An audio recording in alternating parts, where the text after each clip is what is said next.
পানি নিষ্কাশনের জন্য 10 কিলোমিটার পথ পায়ে হেঁটে বিভিন্ন স্থান পরিদর্শন করলেন উপজেলা নির্বাহী অফিসার।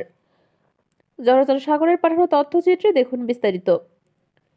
সাতক্ষীরা উপজেলা তালাসদর ইউনিয়নের জিয়ালানলতা গ্রামে কোলাজবিল, চারিভাগা, ডুমুরিয়া উপজেলা সালতা নদী সহ বিভিন্ন এলাকায় পানি নিষ্কাশনের জন্য পায়ে হেঁটে পরিদর্শন করলেন তালা উপজেলা নির্বাহী অফিসার শেখ মোহাম্মদ রাসেল।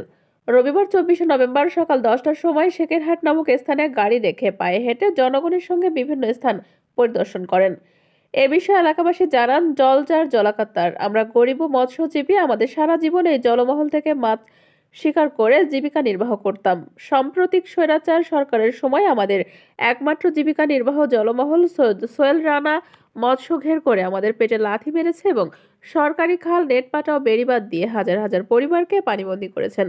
বাদ যায়নি কোমলমতি স্কুলের ছাত্রছাত্রীরাও, তারা যেতে পারছে না সময় মতো স্কুলে। সর্বোপরি মৎস্যজীবীরা চায় সরকারি খাল সহ জলমহল জনসাধারণের জন্য উন্মুক্ত করতে। বিভিন্ন এলাকা পরিদর্শনের শেষে সবার উদ্দেশ্যে উপজেলা নির্বাহী অফিসার শেখ রাসেল বলেন, আমি বিভিন্ন স্থান পরিদর্শন করে দেখেছি কিভাবে আপনাদের এই পানি নিষ্কাশন করার ব্যবস্থা করা যায়। এই বিষয় নিয়ে আমি আমার ঊর্ধ্বতন কর্মকর্তার সাথে কথা বলবো এবং আপনাদের এলাকাবাসীর পক্ষ থেকে 5জন লোক ও ঘের মালিক সোহেল সহ যারা খালের হাড়ির টাকা নিয়েছে তাদেরকে নিয়ে আমি আলোচনা করব। এই 10 জন মিলে আমরা পুরোটা হেঁটে দেখব।